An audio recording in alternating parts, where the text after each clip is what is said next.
अक्षय तृतीया वर्षातील सर्वात पवित्र आणि शक्तिशाली दिवसांपैकी एक.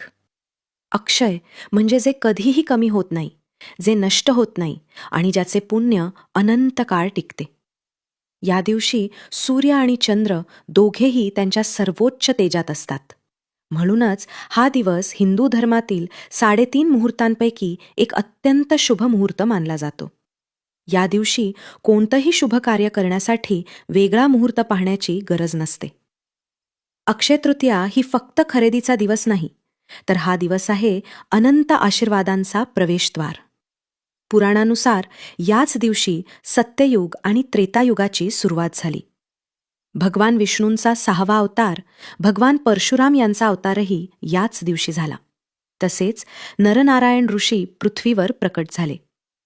याच दिवशी पवित्र गंगा मातेचं स्वर्गातून पृथ्वीवर अवतरण झालं आणि अन्नाची देवी अन्नपूर्णा माताही प्रकट झाली असे मानले जाते. म्हणूनच हा दिवस केवळ धार्मिक नाही, तर आध्यात्मिकदृष्ट्याही अत्यंत महत्त्वाचा आहे. या दिवसाशी अनेक प्रेरणादायी कथा जोडलेल्या आहेत. भगवान श्रीकृष्णांनी आपल्या मित्र सुदाम्याचं दारिद्र्य एका मूठ पोह्यांच्या बदल्यात संपवलं. पांडवांच्या वनवासात द्रौपदीला अक्षय पात्र देऊन श्रीकृष्णांनी त्यांना कधीही अन्नाची कमी भासू दिली नाही. महर्षी वेदव्यासांनी याच दिवशी महान महाभारत लिहायला सुरुवात केली. आजही या दिवसाचं महत्त्व तितकंच आहे.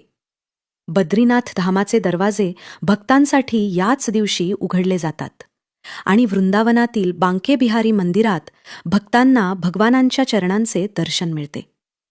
मग हा दिवस साजरा कसा करायचा? या दिवशी संपूर्ण दिवसच शुभ असतो. लग्न, गृहप्रवेश, नवीन व्यवसाय सुरू करणे किंवा वाहन खरेदी सर्व काही या दिवशी करता येतं. पण फक्त सोनं चांदी खरेदीवर मर्यादित राहू नका. नवीन कपडे, धान्य किंवा शिक्षणासाठी गुंतवणूक करा. घरात लक्ष्मीपूजन करा, दिवा लावा आणि भगवद्गीतेचा 18व्या अध्याय वाचा. आपल्या घरातील स्वयंपाकघराची पूजा करणेही अत्यंत शुभ मानले जाते. पण सर्वात महत्त्वाचं म्हणजे दान. एखाद्या गरजूला अन्न द्या, मदत करा किंवा एखाद्याच्या चेहऱ्यावर हसू आणा. कारण या दिवशी केलेलं प्रत्येक चांगलं कर्म अनेक पटींनी वाढतं आणि आयुष्यभर तुमच्यासोबत राहतं. हा दिवस फक्त साजरा करू नका, तर त्याला आपल्या आयुष्यातील एक नवी शुभ सुरुवात बनवा. आपल्या सर्वांना अक्षय तृतीयेच्या हार्दिक शुभेच्छा. तुमच्या आयुष्यात सुख, शांती आणि समृद्धी सदैव नांदो.